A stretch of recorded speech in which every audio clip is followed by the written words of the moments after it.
Парната пиварница во Скопје. Парната пиварница во Скопје настанала најмногу поради тоа што јужно од Јагодина воопшто немало пиварници. Во 1992 година во овој дел од светот се уште не постојат пиварници. Двајцата пријатели, инженерот Виктор Цајс и банкарот Карел Хусник од Чешка купуваат 32.000 метри квадратни земја покрај железничката линија Скопје-Ниш и ја започнуваат изградбата на парната пиварница. Истата година е основано индустриското предпријатие Парна пиварница во Скопје. Во периодот пред војната, годишниот производствен капацитет на пиварницата бил 35.000 хектолитри пиво, 720 тони слад за пиво, 1500 тони мраз. Административните и производствените капацитети на пиварницата до 1941 година биле сместени на 5919 метри квадратни.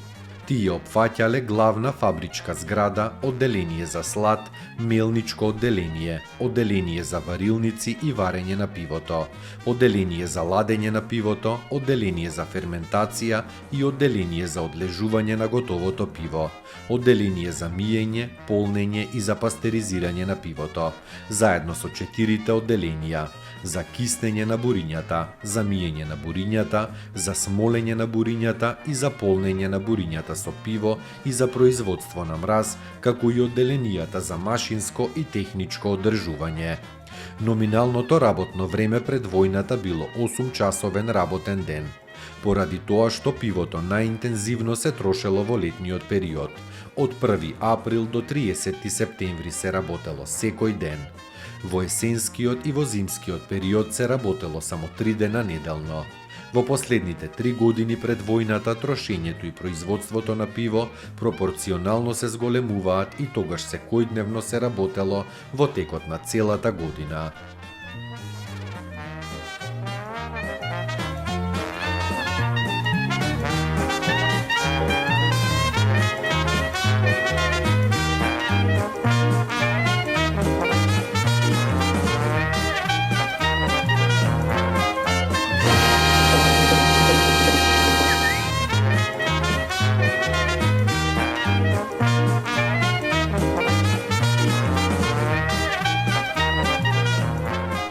Пиво аловина. Посебен вид на алкохолен пијалок било домашното пиво аловина.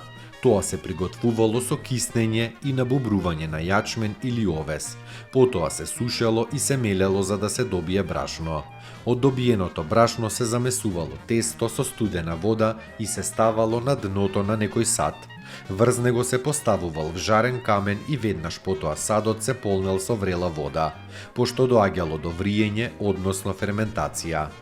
Така се добивал жолтеникав пијалак со вкус на денешното пиво.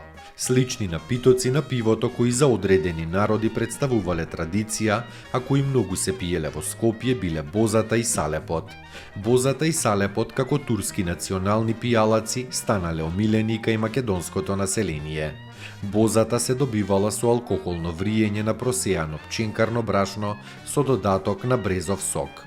Бозата во својот состав содржи 1 до 2% алкохол и 10% екстракти. Бозата и салепот ги пиеле побогатите граѓани, додека посиромашните ретко ги пиеле овие ориентални пијалаци.